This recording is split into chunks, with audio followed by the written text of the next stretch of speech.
Magandang araw mga kaibigan, shout out po sa mga taga-suporta at bumubuo ng Kalinga Prab at shout out sa ating mga idolo at tambalang Carla at Jomar Carl.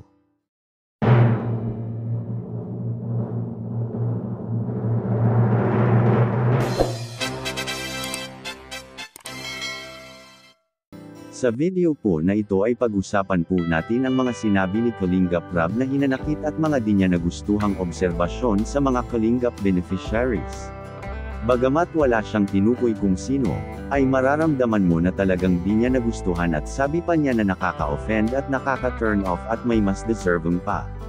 Pakinggan po natin si Kalinga Prab. Kaya sana naman po kung mapanood ito ng mga beneficiaries natin, pahalagaan po natin ang tulong ng Team Kalingap. At ayun, maraming nangangarap na magkaroon ng sariling bahay. Maraming nangangarap na ma-vlog na masasabi nating mas deserving pa.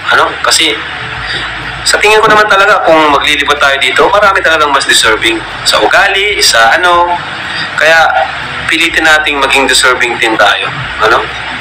Wag nating kalimutan kung saan tayo nagmula at ipakita natin yung ating kagalakan. Hindi yung pagbisita pa lang natin, simangot,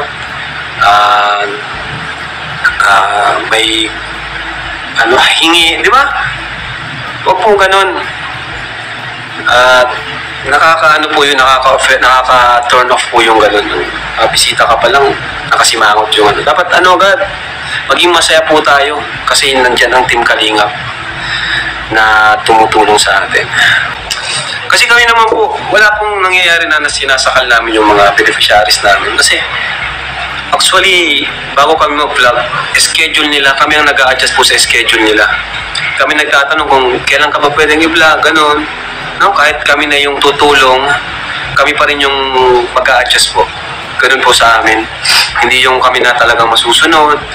Kino-consider po namin yung pakiramdam, yung time, availability ng mga beneficiaries namin. Bago namin i-vlog. Kaya wala pong nangyayaring pagsasakal. Actually, kung ayaw naman po mag-vlog sa amin, isang sabi lang. Di okay. Wala na. Ganun lang po kasimple. Kung ayaw mag-vlog, walang problema po sa amin. Ibig sabihin, hindi nila kailangan ng tulong. Ano pong masasabi nyo sa video po natin ngayon? Please leave a comment below at pag-usapan po natin yan sa susunod na video. Maraming salamat po.